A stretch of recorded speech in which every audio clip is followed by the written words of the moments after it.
national treasure, a stash of Roman coins found in a muddy field near St Albans. Precious coins, lifting the lid on history.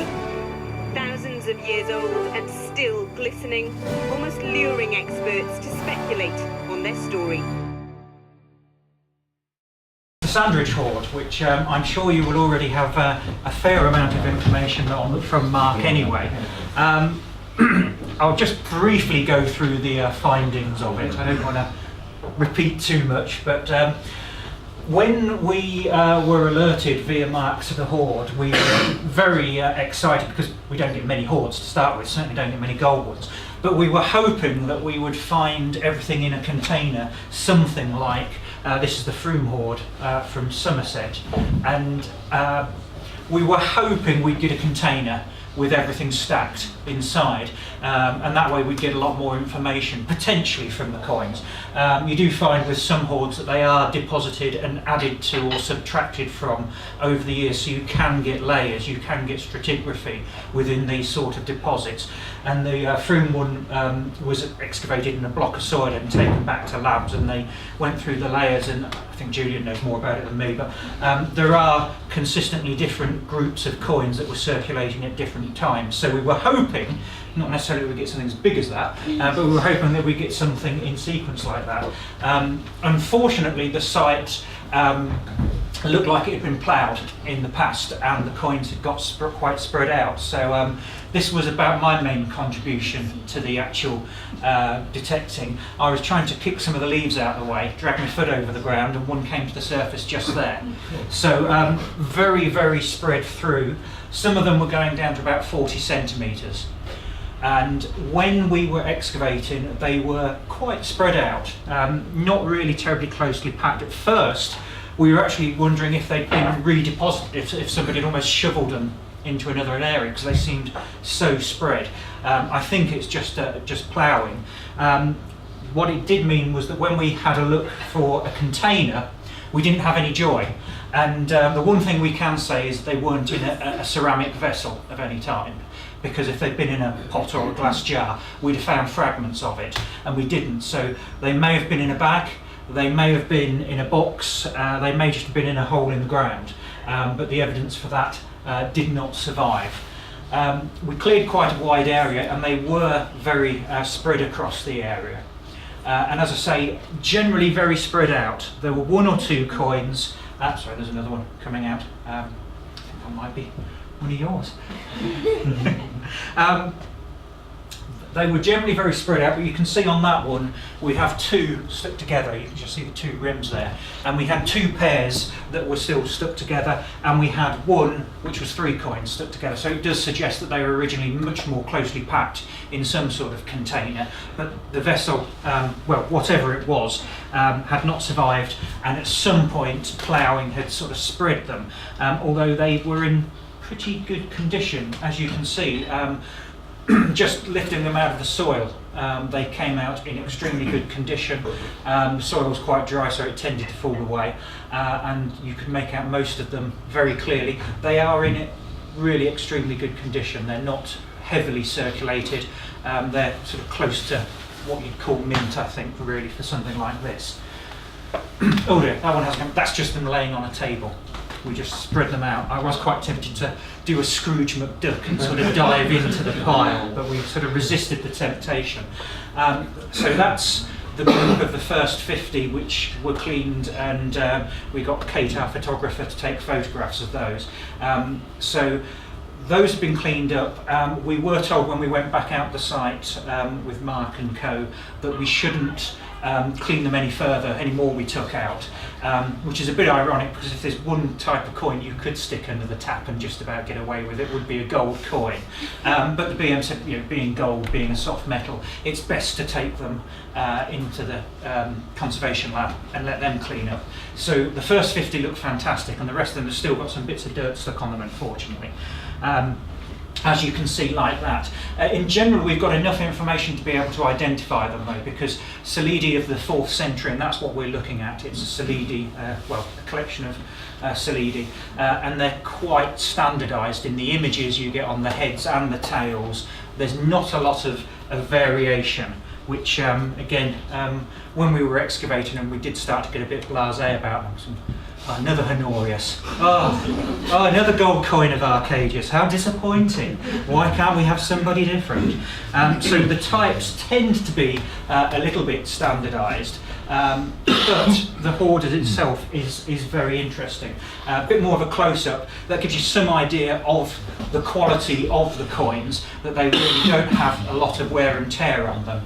And I'm afraid it's going to be affected by flock wallpaper slightly on this, but they are generally in really good condition with just a few scrape marks on them by and large. As you can see from that, we've put most of the different versions on there that we had, but they are in great condition. What we have is 5 emperors represented, most of them, because we're looking at late 4th century Roman emperors, the coin types by this stage have become very standardised. The images of the emperor that you're getting are quite iconographic. You're not getting individual portraits anymore. You're getting a sort of standard view of what the emperor should look like. So they all tend to look the same. So on this one, you know, the sort of big ear, the staring eye, the sort of arched eyebrow, fairly prominent nose, and the Beatles haircut is what they all have. And the same guy from a different mint. And you do get, of course, variations in the mints. People who've cut the die designs do have different eyes, and you get a slightly different figure, but it's essentially the same portrait they're showing. So quite a standardised image by this time. Now, I'm sure you're all aware of this, but just quickly to go through the legends we have D down here for Dominus, for Lord, N Noster for R, and then at this end we have Org, which is Augustus, F is Felix, P is Pius, and then you've got the name of the emperor. So you basically have our Lord, insert name of emperor, the happy and dutiful emperor, which is the standard writing legend that you're getting on 4th century coins, and certainly what we see typically on the Salida. So this one is DN Honorius, PF Org, so coin of Emperor Honorius, and he's appearing in what is also the typical 4th century emperor appearance. So he's got his toga, he's got armour on, and he's got his diadem in the hair. I think we should. Just talking about the images, the way that you have that very staring eye on there, it carries across into the sculpture. So it is a sort of official portraiture that you get in art at this time. You're not getting realistic images. So this is Honorius as he appears in a statue in Rome, and again you can see that sort of hair shape, the hairstyle, the almond eyes, those eyebrows, and the big ears again. There are times when the portraiture is very realistic. Nero, of course, is extremely sort of corpulent on his coins. That's thought to be realistic. By this time, we're not certain how realistic they are, but the portraiture is very much standardised. I mentioned he had the diadem in his hair, and essentially this is the sort of thing he would be wearing. It might be a little bit more extravagant, and these days, unless you're a princess or Elton John, I don't think you'd be wearing something like this. But in the official iconography of the emperor, as he appears in his official portraits, he's normally wearing a diadem, and it would be decorated with jewels and stones. And so that's what we're seeing. The toga, of course, you'll be familiar with. It is propaganda, it is spin that they're putting on the coins. The toga is worn by the senators, the councillors of Rome. The emperor is first amongst equals, he's the most important, but he's still got the Senate. He still discusses things with the Senate. He takes advice from the Senate. So although he's got power to do what he likes, he's, at least in theory, listening to everybody else and making a wise and informed decision. So the wearing of the toga on the coins represents the fact that the emperor is a wise leader, that he takes advice, that he's considering things. And if you're not being portrayed as a wise leader, you want to be portrayed as a successful military leader. Now, 6 coins from the hoard of Honorius, and you can see most common emperor to turn up, and you can see in there how the styles alter across the different dies. Some of the eyes are slightly bigger, some of the faces are slightly elongated.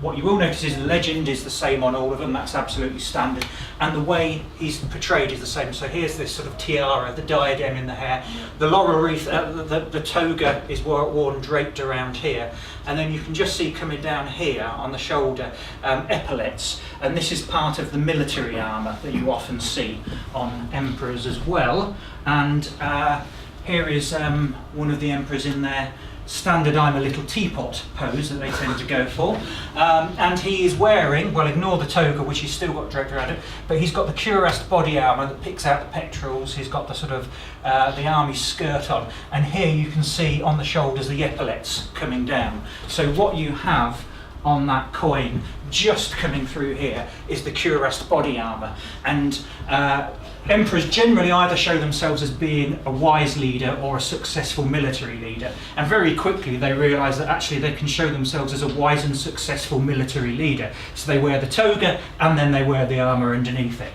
So that becomes the standard images that you will see on these coins. For the reverses, the body armour is very visible again. There are very few variants on 4th century Salida. You don't get a lot of different reverse types, and certainly by far the most common one that we have represented in the Hoard is the Victoria org image, where you have the emperor standing sort of dominant over a defeated barbarian. He's resplendent in his armour, he's carrying a standard in one hand, globe representing the world in the other. He's got a little victory figure standing on top of that globe. The victory figure is, oddly enough, a symbol of victory. The victory figure is then awarding a laurel wreath, another symbol of victory, to the emperor.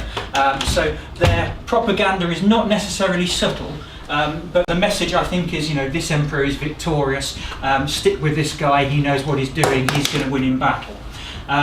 You may know by the 4th century military types proclaiming how brilliant the emperor is and how wonderful the army is tend to be the most dominant types, because it's important to keep the army on side and important to make everybody think the emperor is a successful military leader, even when he isn't. Honorius was possibly one of the worst military leaders the Romans ever had, but that doesn't stop him from suggesting that he's fantastic at the time on his coinage.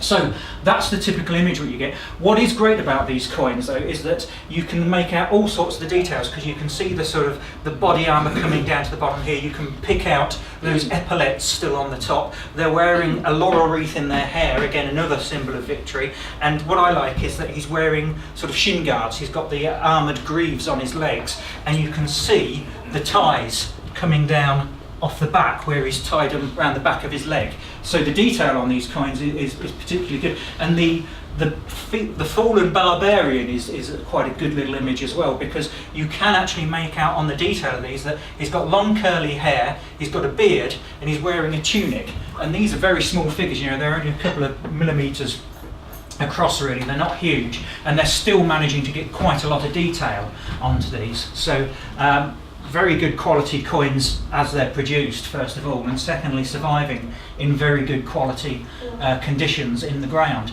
The final thing on that is I always thought that this was a sort of almost like the football scene where the captain of the team has his foot balanced on the ball, and that's what he's doing with the opponent. But when you read about it in the coin books, it does say that the foot is very carefully positioned over the crotch of the barbarian in every example, and he's actually stamping down at the time. So yeah, it's a scene in motion.